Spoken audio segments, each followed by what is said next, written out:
Hi everyone, I am excited to present to you the 15th installation in our Famous Artist series. This one is all about Joan Miró. The purpose of this video is to give you an overview of how to set up the unit so that once you start it with your kiddos, you can hit the ground running. So let's dive right in. I've organized this unit into 4 distinct sessions, ideally 40 to 45 minutes each. If you don't have that kind of time, hopefully you can listen to how I present this and figure out a way that will be modifiable and workable for you. So in the first session, you're going to be presenting a digital storybook. And the digital storybook is designed to expose kids to lots of different works by Miró. I specifically highlighted a lot of works from his Constellation series because they are so awesome for young kiddos. They are jam-packed with really cool organic lines and shapes, stars, zigzags, that kind of stuff that little guys seem to respond really well to. So you're going to use those to kind of unpack his work and help them sort of dabble in his approach. So once you expose them to a bunch of his works, you are going to introduce the idea that they're going to be trying something inspired by his style, and that right there in session 1, you're going to be diving into the first component of the studio project.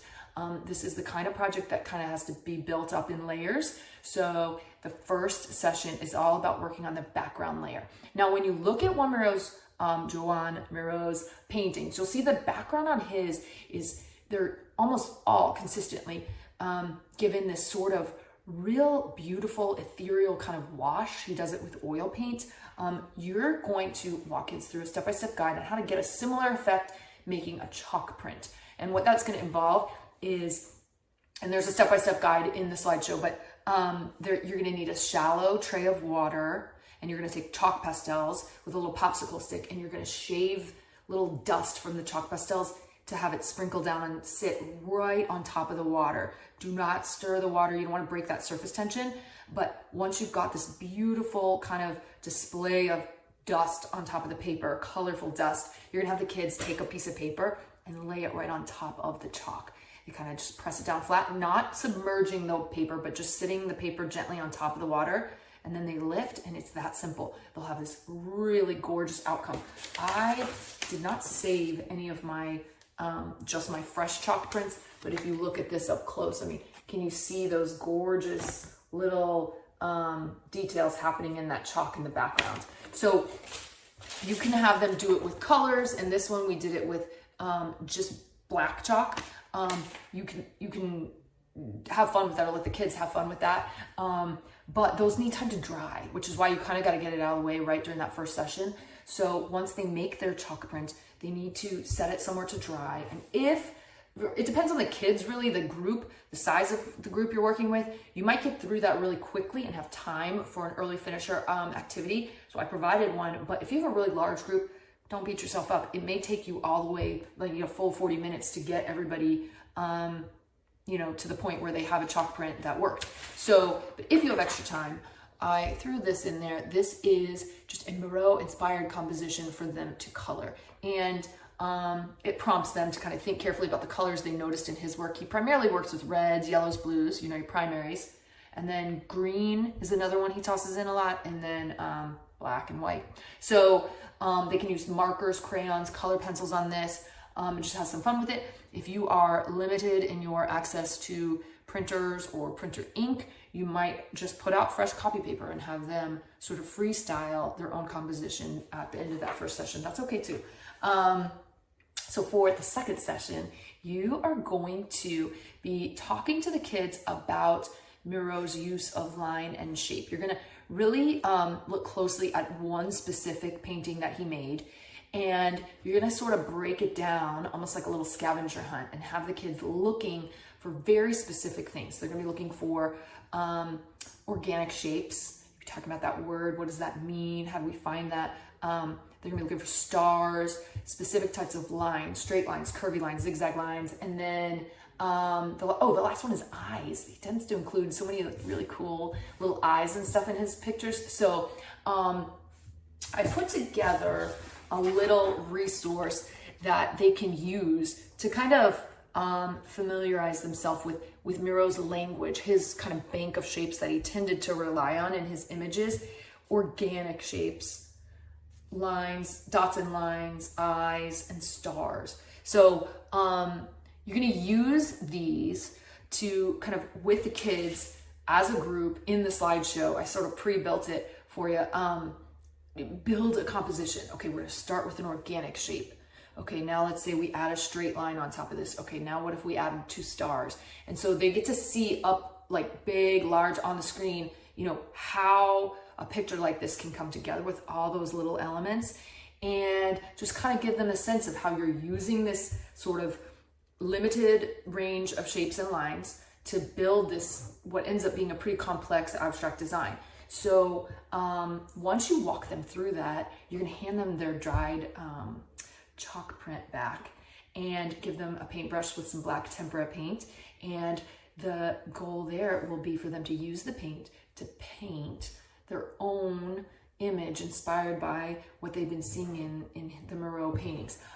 So this one doesn't have a chalk print behind it, but you're basically having them think about, okay, what if I added a curved line or a star shape or an eye? I mean, how they put it together is anyone's guess. And that's what's so fun about it, is how different the outcome can be, you know, using that same sort of small bank of shapes and lines. So if you wanted to print a bunch of these out and put them around the room so that kids can look at them while they work, that might work.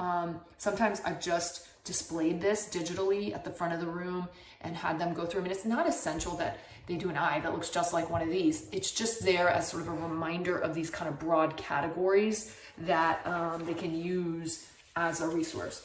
So once they get done with their painting, that usually will take you full through the end of the second session. So if for some reason you have some extra time, you can have them go back to that coloring page, or I'll present a couple of early finisher options at the very end that you could toss in anywhere you want. So for session 3, you're going to be having them look specifically at his use of color.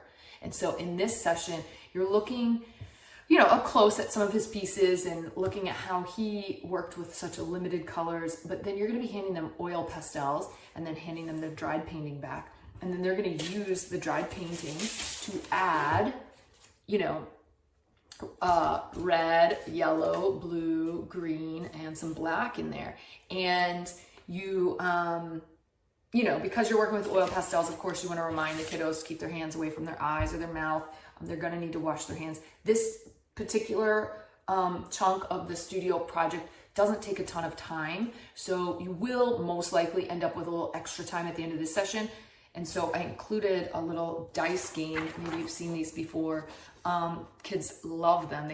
They really do love them. So you're going to need, they'll either need a copy of this, or they need a good view of it on a screen somewhere. And then they need a pair of dice. They just need the one die, a pencil, and a piece of paper. And so what they do is they roll the die, and let's say if they roll a 1, then they're going to add this shape to their composition. And then they move to the next column. Okay, if I rolled a 4, okay, now I got to add a star. Now if I rolled a 6, I've got to add this little type of line. So you kind of work your way through to build up the composition. It's extremely similar in the end to the same aesthetic we were working on in the painting. It's just a different approach where you're sort of leaving it up to chance, and they seem to have fun with that one. So if time permits, of course, they can add color to that one. I've had kids that end up liking that one more than the painting. So don't dismiss that. It doesn't have to be an afterthought. They might end up liking that one more, and that's perfectly okay. So that takes you to the end of the 3rd session. And for the 4th session, you're going to be reviewing your lesson. What did we even learn here? What was this all about? Who is this artist? What do we know about him? What are some key takeaways? I put in some guided kind of question and answer options for a review. You can also use some blank slides to customize your own review. If your conversation about him or about the work went in a different direction, customizing this is perfectly acceptable. That's why I put the blank slides in there. Then after you do a review, the review, by the way, is just informal. It's just a group conversation. But then we do an art show. And so you want to have them spread all their projects out on the floor or on a table and kind of form a big circle around them. And you're really just attempting to get them to practice talking about their work, looking at how they did, looking at how their friends did. I mean, you're not trying to force comparisons or anything like that, but just sort of getting a gauge of how does it look like I tried as hard as everybody else? Do I look like I got it? Did I understand the assignment? Do I look like I was on task? Or does, which one of these has the most amazing chalk print? Or, you kind of walk through what it is that they should be looking at, because sometimes they get a little overwhelmed. Sometimes they get a chatty group. They don't need any prompting. They talk and have a delightful conversation about the projects without any guidance from me. But I included some discussion prompts if you have kind of a quiet, timid group that's sort of needing a little more structure to that art show conversation. And then once they're done with that, the last component is a self-assessment. And the self-assessment, again, could be printed out. The kids are, it prompts kids to rate themselves on the different components of this unit. So I made a chalk print. I painted Miró-inspired lines and shapes. I added color with oil pastel. And then the last one is I used my materials carefully and tried my best on this project. So that's where you're talking about effort and craftsmanship. There's a little spot for teacher feedback. If you're not printing these out, you might want to just walk around the room and kind of make a point, take a second to give each kid some one-on-one feedback. They really absorb that and don't hear a ton of feedback about their own work often at home. You don't want to be saying things like, oh, that's really good, or I like yours. You want to be like really specific. I notice you look like you're getting more in control of your brush strokes. I notice how carefully you're coloring in those shapes. I love the colors you chose for your chalk print, that kind of thing. Be as specific as possible, just to kind of get them realizing that those little details are, do add up and are noticeable. And that's it. So I hope that you have fun with this one. You can kind of bundle everything up and, paper clip it together and send it all home after the end of that 4th session, or have a display, whatever works for you. But if you end up having fun with this one and happen to capture some pictures of your kids in action, please don't hesitate to share them with the group on our Facebook group. If you have any questions, don't hesitate to reach out to me. I would love to hear from you. And I think that takes it to the end for us on this one. Take care, everybody.